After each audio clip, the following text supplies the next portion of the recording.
For those who need to catch up, we have been studying about the, who remembers, commandments of Jesus.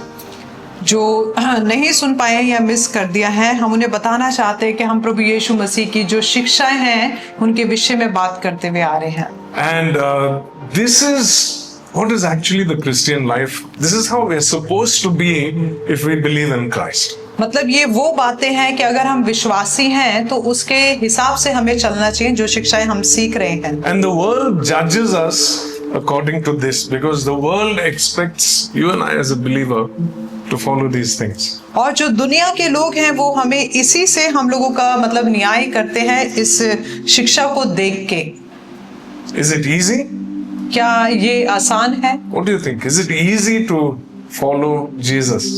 क्या ये आसान है यीशु मसीह के पीछे चलना? The good news is it is not. और अच्छी खबर ये है कि ये आसान नहीं है यीशु मसीह के पीछे चलना. Because what do we all look at that symbol which we have? Anyone wears a cross? Anyone has a cross tattooed? किसी के पास क्रूस है, क्रूस का टैटू बना हुआ है या पहन रखी है क्रूस. Trinity is wearing a cross. उसने क्रूस पहनी है. But it goes more. It's carrying it. क्रूस मतलब उसे उठा के लेके चलना. And Jesus gives us the way. और यीशु मसीह हमें उसका रास्ता या मार्ग दिखाते In हैं. the previous week, we talked about fasting, prayer. And what was the big takeaway from last week? Anyone remembers? One thing which you tried to practice during the week, or which you talked about on the way home. One thing. कोई भी एक बात अगर पिछले हफ्ते जो brother ने बताई थी, प्रार्थना करना, दान देना और उपवास देना, और आपने गाड़ी में जाते जाते उसके विषय में बात करी हो, कोई भी एक बात. Or one piece of homework you tried to practice last week, at least on Monday, or at least Sunday afternoon. और या तो आपने वो जो होमवर्क था जो करना था संडे को ही उसका अध्ययन या प्रैक्टिस करी, यहाँ पे सोमवार तक भी कर पाए. चिंता ना Do not give. Do not fast. No. It was do not worry. उसका मतलब ये है कि चिंता नहीं करना. Did you try for at least 1 hour after the service? क्या आपने चर्च की खत्म होने के 1 घंटे तक भी ये कोशिश करी कि मैं चिंता नहीं करूंगा? That's a start. I'm not going to say practice it for the whole week. Try at least for 1 or 2 hours as a start. शुरुआत के लिए कम से कम आप 1 घंटा भी ऐसे करके देखें. ये नहीं कि पूरा का पूरा हफ्ता करके देखें. As soon as you go to the car, don't let it start again and again and again, that cycle. मतलब जैसे आप अपनी कार के पास पहुंचते हैं तो कोशिश करें कि वो चिंता वाली बातें हमारे मन में ना आए. You think that's tough? Is it difficult? Do not worry. Who says yes? Honestly tell me, is it difficult not to worry? Yes. क्या ये कठिन है कि चिंता ना करें? ये करना कठिन है. Okay, you want to know something even more difficult? क्या आप जानना चाहते हैं कुछ और भी कठिन बात? I'm going to tell you whether you're ready or not. Here it is, Matthew chapter 7. मत्ती 7 अध्याय. And if you pull that, look at that picture. वो जो फोटो That looks लगी a TV bit, it looks a bit painful, isn't it? When, how many of us when we were kids, for me, if there was something in my eye, I'd go to my dad, and you know what all good Indian dads do? What do they do? No. हाँ, थप्पड़ नहीं. Hold my eye and he'd blow into it. जब brother छोटे थे तो उनकी आंख में कुछ चला जाता था तो अपने पापा के पास जाते थे, और वो क्या करते हैं ज्यादातर भारतीय लोग कि वो आंख खोलते और उसमें फूंक मारते हैं. I don't know. Do they do that in England? No, they don't know. It will be a hygiene thing or something like that. But I do that to my kids if they say there's something in their eye. लेकिन ऐसा करते हैं हम लोग, अगर बच्चों की आंख में कुछ चला जाता है तो उसमें फूंक मारते हैं. And it works. Whether there's really something or not, it works. मतलब चाहे आंख में कुछ हो या ना हो, लेकिन वो काम करता है. But in that picture you see there's a huge plank of wood in somebody's eye. और उस टीवी पे जो फोटो लगी हुई है उसमें आप देख सकते हैं जैसे कि आंख में बहुत ही बड़ा लकड़ी का कुछ गया हुआ है. So you ready? आप सुनने के लिए तैयार हैं? Matthew 7 verse 1. 7 उसका पहला आयत. Do not, what's the word there? Let's pull it up. Do not judge, or you too will be judged. For in the same way you judge others, you will be judged, and with the measure you use, it will be measured to you. वो कहता है दोष मत लगाओ कि तुम पर भी दोष ना लगाया जाए, क्योंकि जिस प्रकार तुम दोष लगाते हो उसी प्रकार तुम पर भी दोष लगाया जाएगा. In the same way that I judge, I should also be ready. मतलब जिस प्रकार मैं दूसरों का न्याय कर रहा हूँ या दूसरों पे दोष लगा रहा हूँ, तो उसके लिए मैं भी तैयार रहूं कि मुझ पे भी उसी प्रकार दोष लगाया जाएगा. And Jesus says, why do you look at the speck of sawdust in your brother's eye and pay no attention to the plank in your own eye? और यीशु मसीह तीसरी आयत में कहते हैं, तू क्यों अपने भाई की आंख के तिनके को देखता है और अपनी आंख का लट्ठा तुझे नहीं सूझता? How can you say to your brother, let me take the speck out of your eye, when all the time there is a plank in your own eye? You hypocrite. First take the plank out of your own eye, and then you will see clearly to remove the speck from your brother's eye. और फिर चौथी आयत में लिखा है, जब तेरी ही आंख में लट्ठा है तो तू अपने भाई से कैसे कह सकता है, ला मैं तेरी आंख से तिनका निकाल दूं? हे कपटी, पहले अपनी आंख से लट्ठा निकाल ले, तब तू अपने भाई की आंख का तिनका भी भली भांति देखकर निकाल सकेगा.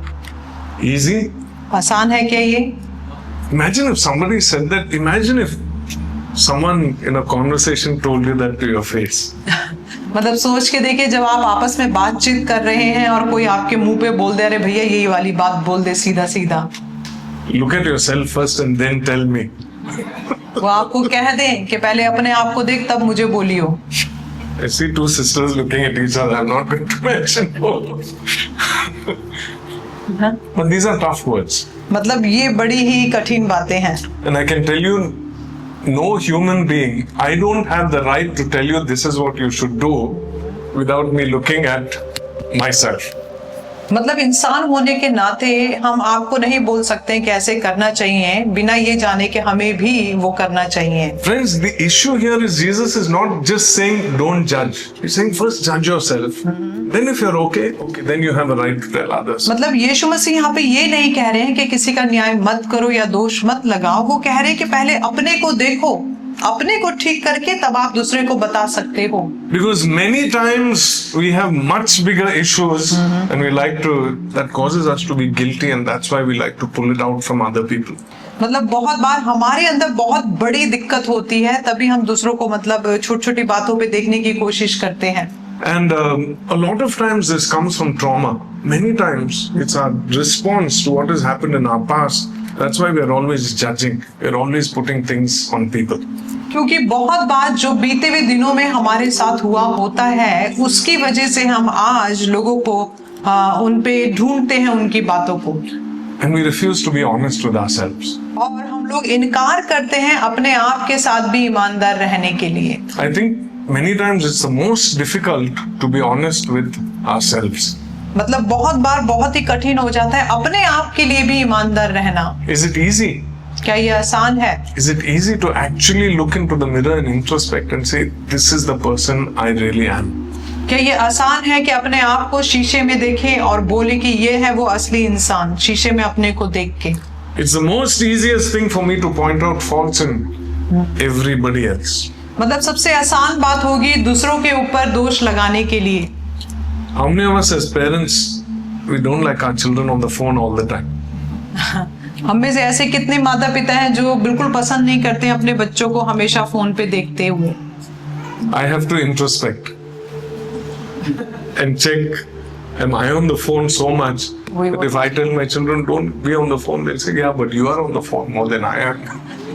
मतलब अपने आप को भी हमें देखना है कि हम कितना फोन पे बैठे हैं, नहीं तो बच्चे हमें बोलेंगे कि भैया तुम भी तो फोन पे बैठे हो, मुझे तुम बोल रहे हो, मुझसे ज्यादा तुम देखते हो. I can see all the guilty looks. But friends, this is it. लेकिन यही बात है, If we as parents, जब हम माता पिता होने के नाते, brothers and sisters, भाई बहन those who are in leadership, जो लीडरशिप में हैं, if I have a right to call out someone, it is only because I have first looked into myself. अगर हम किसी को कुछ बोलना चाहते हैं, सिखाना चाहते हैं, तो वो जब भी होता है जब हम अपने को देख लेते हैं। I was looking a little bit into what does this word judge mean. और ये और भी गहराई से देख रहे थे, दोष लगाना या न्याय करना, इसका क्या मतलब है। Because there is a difference between when you discern and you say this is right, this is wrong. मतलब उसमें एक फर्क है कि अगर आप किसी को पहचानते हैं या कोई चीज पहचानते हैं कि वो सही है या गलत है, And we can say this person is wrong because what they are doing does not align with the word of God. और हम देख सकते हैं कि ये व्यक्ति गलत कर रहा है। क्यों हम पहचान पाते हैं? क्योंकि हम देखते हैं कि वो वचन के हिसाब से नहीं चल रहा। Okay, but this word judge which Jesus uses here, लेकिन जो ये शब्द प्रभु यीशु मसीह ने यहाँ इस्तेमाल करा है, दोष लगाना या फिर न्याय करना, it means passing an opinion on someone and saying this is how they are. मतलब दोष या न्याय लगाने का मतलब ये है कि हम उन्हें बता रहे हैं अपना जो हम सोचते हैं उनके विषय में कि वो ऐसे हैं। It is to condemn someone and punish them with never thinking about their side or having any forgiveness or any dialogue. मतलब उनको सजा देने के लिए या उनकी बात सुनते नहीं हैं हम लोग। For some people it's very difficult to forgive. और बहुत से लोगों के लिए बड़ा ही कठिन होता है किसी को क्षमा करना। And for some people it is very difficult once we create an opinion about somebody, whatever you say will not change it. और या तो किसी किसी के लिए ये भी कठिन होता है, अगर मैंने किसी के बारे में ऐसा सोच लिया कि वो ऐसा है ही, तो मैं वो बदल नहीं पाऊंगा। My dad is here, so I'll say it. One of my grandmothers was like that. My grandmother, if she liked you, you could do anything wrong also, still she'd just be like, yes, she'll be like on your side.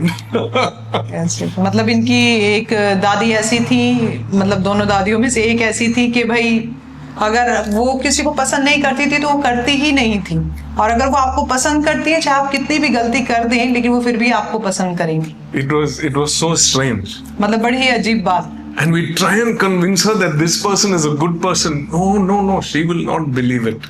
और फिर आप उनको कितना भी मनाने की कोशिश करें कि वो अच्छा व्यक्ति है, भाई अच्छा जन है, लेकिन वो मानती ही नहीं थी। I'm not relating that to Jesus' words at all. I'm just saying that there are people like that. मतलब यीशु मसीह के वचन से वो बिल्कुल भी नहीं जोड़ रहे ये बात, वो बस बता रहे हैं कि कितने लोग ऐसे भी होते हैं। She was 96, 97, so that was okay. She had an excuse, I think. वो तो बहुत Seen a lot of people. वो बहुत बुजुर्ग थी, तो उनके लिए चलो चलता है। But what about you and me, friends? लेकिन आप और हमारे विषय में क्या? Do we condemn people क्या हम लोगों के ऊपर न्याय करते हैं and say this is how they are? और ये कहते हैं कि हाँ वो ऐसे ही हैं? Do I say that? क्या मैं ऐसा कहता हूँ? How many times we use those words and say you're always like that? हम में से कितनी बार ये शब्द हमने इस्तेमाल करा है, भाई तुम तो हो ही ऐसे और हमेशा ही ऐसे हो। Or you'll never do this. और या तो तुम कभी भी ये करोगे ही नहीं। With our kids. हमारे बच्चों के साथ Even if they do it 9 out of 10, it is still not 100%. अगर वो 10 बातों में से 9 बातें कर लें हमारे बच्चे, फिर भी हम सोचेंगे ये 100% इन्होंने करा ही नहीं। So I'm like, you never tidy up your room. तुम बच्चे जो हैं अपना रूम कभी भी अच्छे से नहीं रखते। How many parents say that? ये किसने बोला है अपने How many have heard that? और ये From your parents? अपने Yeah, yeah. बच्चों ने अपने माता पिता से सुनी है ये बात। But they might do it even 5 times. 5 out of 10. या तो हो सकता है उन्होंने 10 में से 5 बार ऐसा किया हो। But the thing is, never say never. लेकिन बात ये है कि हम कभी भी ना कहें कि कभी भी नहीं करो, Because this is our own flesh and blood and we're passing sentence on them. ये हमारे खुद के शारीरिक रूप से हम सोचते हैं और उसको हम पास करते हैं। You know, we're just saying, no, you'll never do this. हम कह रहे हैं कि नहीं, तू कभी नहीं बदल सकते, कभी नहीं करेगा। Or you're always doing this again and again and again. You're always like this. और या तो हम कहते हैं कि तू हमेशा ऐसी का ऐसा है, बार बार करता है। Friends, this is on our own families. ये हमारे खुद के परिवारों में होता है, What about others? लेकिन दूसरों के विषय में क्या? No, when Jesus says this, he's talking to people who they're in the church. They are people who are sitting in front of him who've come to listen to him. और यीशु मसीह यहाँ पे उन लोगों से बात कर रहे हैं जो लगातार प्रभु के पीछे चलते थे या वहां बैठे हुए थे उस समय। It's not that he's looking at people outside on the street or people of different, thoughts and faiths and cultures and all that. He's not talking to them. He's talking about people in the church. या मतलब ये लगा लीजिए जो कि प्रभु के पास बैठे थे, क्रिश्चियन ही लोग बैठे थे, उनसे ही प्रभु कह रहा है। ऐसा नहीं था कि जो रोड पे बाहर घूम रहे हैं, जो प्रभु को मानते नहीं है, जानते नहीं है, उनसे वो बातें कह रहे हैं। Saying, don't condemn and punish our own. मतलब वो कह रहे हैं कि अपनों को ही दोष मत लगाओ और न्याय मत करो। Some of this, the English word means discerning right from wrong. That's what the English word means. मतलब अच्छे या बुरे को पहचानना। But the actual meaning which Jesus was saying is, don't condemn someone. लेकिन वास्तव में जो यीशु मसीह कह रहे हैं वो ये कह रहे हैं कि किसी पे दोष मत लगाओ। Don't put rules and say, this is how you are all the time. मतलब उस पे ऐसा दोष मत लगाओ कि कहो कि तू तो हमेशा ही ऐसा रहेगा या रहेगी। I'd like to take us to another scripture, 1 Corinthians chapter 4. पहला कुरिन्थियों चौथा अध्याय We'll look at verse 3. उसकी तीसरी आयत से। And Apostle Paul is speaking to the church and he says, I care very little if I am judged by you or by any human court. Indeed, he's saying, I don't judge myself. That's very strange. और यहाँ पे पौलुस तीसरी आयत में कहता है, परंतु मेरी दृष्टि में यह बहुत छोटी बात है कि तुम या मनुष्यों को का कोई न्यायी मुझे परखे, वरन मैं स्वयं अपने आप को नहीं परखता। And then he says, my conscience is clear. This is Apostle Paul talking. यहाँ पे पौलुस ऐसी बात कर रहा है, वो कह रहा है कि मेरा मन मुझे किसी बात में दोषी नहीं ठहराता, But that does not make me innocent. परंतु इससे मैं निर्दोष नहीं ठहरता। And then he says something which is a bit scary. He says, it is the Lord who judges me. और उसके बाद बड़ी ही घबराने या डरने वाली बात यहाँ पे वो कहता है, क्योंकि मेरा परखने वाला प्रभु है। Therefore, judge nothing before the appointed time. Wait until the Lord comes. इसलिए जब तक प्रभु ना आए, समय से पहले किसी बात का न्याय ना करो। Friends, that's a piece of advice. तो ये जो बात है ये एक सलाह है। If we judge, अगर हम किसी का न्याय करते हैं, if we condemn people, अगर हम लोगों पे दोष लगाते हैं, whose place are we trying to take? तो हम किसकी जगह लेने की कोशिश कर रहे हैं? Trying to take God's place. हम प्रभु की जगह लेने की कोशिश कर रहे हैं। We say, no, I don't want to touch God's glory, but yes, I want to take His place. हम कह रहे हैं कि प्रभु की महिमा को मैं नहीं छूऊंगा, लेकिन प्रभु की जगह मैं ले लूंगा। When we try and judge people and condemn and pass opinions, we're taking His place. अगर हम लोगों का न्याय करते हैं और दोष लगाते हैं, तो इसका मतलब ये है हम प्रभु की जगह लेना चाहते If हैं। we let it go, अगर हम उन बातों को जाने देते हैं, and we as those who believe in Him are constantly looking inside and saying, who am I? और हम लोग जो प्रभु पे विश्वास करते हैं लगातार अपने को जांचते रहते हैं और कहते हैं भाई मैं कौन हूँ, You know, then it goes towards that straight and narrow and that eternal reward. तब वो जाता है एक सकरे मार्ग की ओर और जो अनंत का फल है उसकी ओर। And one final scripture. और एक और आखिरी हम वचन देखेंगे। Let us go to the book of Galatians. हम देखेंगे गलातियों की किताब। When Apostle Paul is talking, he's writing this to the believers in the church. और यहाँ पे पौलुस कलीसिया के विश्वासियों को बोल रहा है या लिख रहा है। Verse 13, अध्याय chapter 5. 5वां अध्याय उसकी 13वीं आयत। And he says, you, my brothers and sisters, were called to be free. हे भाइयों, तुम स्वतंत्र होने के लिए बुलाए गए हो, But don't use your freedom to indulge the flesh. परंतु ऐसा ना हो कि ये स्वतंत्रता शारीरिक कामों के लिए अवसर बने। You know, sometimes we think, oh, we are free, we can do what we like. क्योंकि काफी बार हम ऐसा सोचते हैं कि भाई हम तो आजाद हैं, हम तो स्वतंत्र हैं, तो हम जो चाहें कर सकते हैं। But he says, just because you're free, don't yield to what our body, our thoughts, everything loves. और वो कहता है अगर तुम स्वतंत्र हो, इसका मतलब ये नहीं है कि आप सारे शारीरिक कामों को अवसर दो, उन्हें मौका दो करने के लिए, But rather serve one another humbly, वरन प्रेम से एक दूसरे के दास बनो, humbly in love. प्यार में नम्रता से। Galatians 5:13. गलातियों 5 उसकी 13 आयत।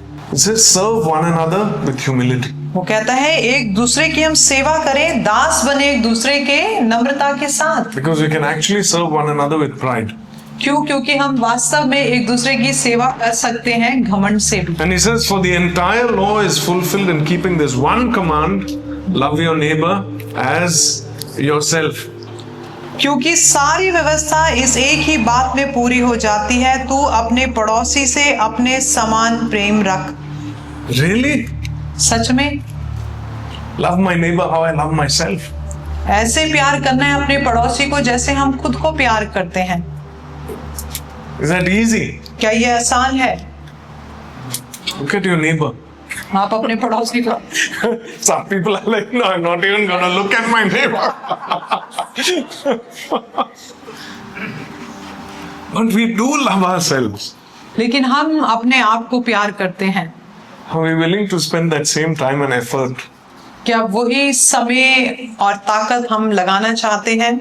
It's easy to entertain friends who are coming to our house and put out a big spread and do all of those things. मतलब ये आसान होता है कि हमारे खूब सारे मित्र जिन्हें हम पहले से ही जानते हैं वो आते हैं, हम उनके लिए खाना वाना लगाते हैं। But there's an old saying I learned growing up, charity starts at home. लेकिन पुरानी कोई कहावत है, वो ये कहते हैं कि जो चैरिटी है, जो देना है हर्ष से, वो घर से ही शुरू होता है। Friends, these commandments of Jesus, it's easier to do it outside our house, but it starts in the house. मतलब यीशु मसीह की जो आज्ञाएं हैं वो आसान है बाहर करने के लिए, लेकिन जब घर में करनी होती है वो बड़ी कठिन होती है। He says, Galatians 5 verse 14, for the entire law, he's saying the whole Old Testament is fulfilled. वो 14 में कहता है क्योंकि सारी व्यवस्था इस एक ही बात पे पूरी हो जाती है। Okay, it's fulfilled in that whole Old Testament comes true if we love our neighbor as ourselves. मतलब पूरी का पूरा जो पुराना नियम है या व्यवस्था है वो पूरी हो जाती है जब हम अपने पड़ोसी को अपने समान प्रेम। All the sacrifices, all the sins, everything which happens, if we love our neighbor as ourselves, it will not happen. सारे बलिदान या जो भी गलतियां थी वो सब खत्म हो जाती हैं जब हम अपने पड़ोसी को अपने समान प्रेम करते हैं। You can take it in a macro sense politically, you can take it down to our home also. मतलब आप उसको बड़ी रीति से भी देख सकते हैं और घर में भी देख सकते हैं। Who was watching cockroaches last week? Anybody? वो मतलब या Those who don't know, these were big protests happening in India. अगर जो नहीं जानते उनको बताना चाहते हैं कि भारत में बहुत बड़ी एक हड़ताल सी लगा रखी है Among the young people. जवानों ने। And it was so sad, it was just heartbreaking मतलब वो बड़ी ही दुखी बात है to think that a whole generation, the youngest country on the planet, their future is being spoiled just because of a few people who do not think of others. मतलब ये दुनिया के सबसे जवान जो पीढ़ी है भारत में पाई जाती है और उन्हीं को ही मतलब वो लोग परेशान करते हैं It's because they don't think of others. क्योंकि वो जो लोग हैं वो दूसरों के विषय में नहीं It's सोचते। this thing of judging. I'm better than you, I will keep you down, and you're only fit to be a cockroach. That is what somebody said, and that's what sparked this whole movement. मतलब ये पूरी की पूरी बात जब भी शुरू हुई जब किसी ने बोला कि भाई जो बड़े लोग हैं वो हमें कुछ भी नहीं समझते हैं, हमें कॉकरोच के समान समझते हैं। It's in humanity और ये इंसानों में है to judge and to rule and to put others down. लोगों का न्याय करना और लोगों को दबाना, ये इंसानों के अंदर है। But the full Old Testament is fulfilled if we love our neighbor as ourselves. लेकिन पूरा का पूरा पुराना नियम पूरा हो जाता है जब हम अपने पड़ोसियों को अपने समान प्रेम And करते then verse 15, Apostle Paul says something so important. हैं। और 15 में पौलुस कहता है, If you bite, this is so interesting, read this and see. If you bite and devour each other, watch out or you will be destroyed by each other. यहाँ पे लिखा है, पर यदि तुम एक दूसरे को दांत से काटते और फाड़ खाते हो तो चौकस रहो कि एक दूसरे का सत्यानाश ना कर दो। It's talking to people in the church. ये उन लोगों से बात कर रहा है जो कलीसिया में आते। We who love to sit and clap and sing and do all these things, but what do we do? He's saying, if you do this, biting each other and eating each other, he's saying destroying one another. मतलब वो कह रहा है कि हम लोग जो church में आते हैं, खड़े होते हैं, ताली बजाते हैं, गाते हैं, ये उन लोगों से बोल रहा है कि अगर तुम एक दूसरे को दांत से काटते और फाड़ खाते हो। And how does that happen? और ये कैसे होता है? Judging. एक दूसरे पे दोष लगाने से और न्याय करने से। Let God judge प्रभु को हम न्याय करने दें and let me judge myself. और मैं अपने आप का न्याय करूं। Amen. So this week, तो इस हफ्ते 1 hour homework, हाँ one challenge. एक चुनौती दी जाती है यहाँ पे When we are tempted जब हमें परीक्षा में पढ़ते हैं to pass verdict, कि हम लोगों का न्याय करें, not about the prime minister or the king or anything. I'm not talking that far. मतलब किसी राजा का या प्रधानमंत्री का किसी का नहीं करना न्याय, Not on the state of politics. और या तो फिर राजनीति के विषय में कुछ न्याय नहीं करना, But on those closest, nearest, and dearest. लेकिन उनके विषय में जो हमारे बहुत ही प्रिय है और हमारे बहुत ही करीब है, Pause. वहीं पे हम रुकें। Just pause before those words come out इससे पहले कि वो शब्द निकले हम रुकें and introspect. और अपने को जांचें। Can I say this? क्या मैं ये बोल सकता हूँ? That's the homework. यही एक होमवर्क है। The goal is that we keep practicing it. इसका उद्देश्य यही है कि अगर हम लगातार प्रैक्टिस करेंगे, These are commands of Jesus, not requests of Jesus. ये यीशु मसीह की कोई रिक्वेस्ट नहीं थी, विनती नहीं थी, ये तो उनकी आज्ञा है। It's a command, meaning you have to do this, otherwise it's sin if you don't do it. ये आज्ञा थी उनकी कि अगर आप नहीं करोगे It's sin. तो ये पाप है, We keep doing it all the time. और हम लोग लगातार ये करते रहते हैं। At least try once. तो हम इसे एक बार कोशिश करेंगे। Yes? हाँ, Agree? Amen. Let's try it once. Let's try it. Let's just try and say, okay, I'm gonna say this. Let me stop and let me wait. Let me look at myself. Let's see whether I can or I can't. मतलब हम इसकी कोशिश करेंगे, अगर मुंह से कुछ निकलने वाला है तो उसको रोकने की कोशिश करेंगे, और अगर रोक पाते थे तो बहुत ही बढ़िया बात है। And we think, oh, then who's going to say it? Apostle Paul says, God is the judge. फिर हम सोचेंगे कौन उन्हें बोलेगा, लेकिन पौलुस कहता है कि प्रभु ही हमारा न्यायी है। God will judge them. He'll judge me also. प्रभु उनको भी न्याय करेगा और मेरा भी न्याय Let's करेगा। bow our heads. Let's pray. आइए हम अपने सरों को झुकाएंगे। Father, I thank you for your word. प्रभु हम धन्यवाद देते हैं I आपके वचन, thank you. It's so powerful. धन्यवाद देते हैं प्रभु कि आपके वचन बहुत ही सामर्थ्य It's so simple. और बहुत ही सिंपल भी है, Sometimes so difficult. और कभी बहुत ही कठिन भी है। Jesus, you showed the way. प्रभु आपने रास्ता दिखाया। On that cross, when you said, Father, forgive, for they don't know what they're doing. उस क्रूस पे प्रभु जी जब आपने कहा पिता इन्हें क्षमा कर क्योंकि ये नहीं जानते हैं कि ये क्या कर रहे हैं। The psalmist David says, Lord, if you marked, if you kept a record of our sins, who would be able to stand in front of you? और भजन संहिता में दाऊद कहता है कि अगर प्रभु हमारे पापों की गिनती करता या उसका न्याय करता तो कौन उसके सामने खड़ा रह सकता You था? can stand in front of God as we are. कौन परमेश्वर के सामने खड़ा हो सकता है जैसे आज हम? And you are our perfect model, Jesus. और आप प्रभु जी एक सिद्ध उदाहरण है प्रभु, हमारी Perfect example. हमारा पूरा सिद्ध उदाहरण है। Help us. प्रभु हमारी So सहायता we'll करें। pray and just say, Lord, help me. आइए हम सब प्रार्थना करें और Help me, कहेंगे, Lord. Help me, Lord. Say it softly, say it loudly. Help me. Just think how you'll apply this for the week.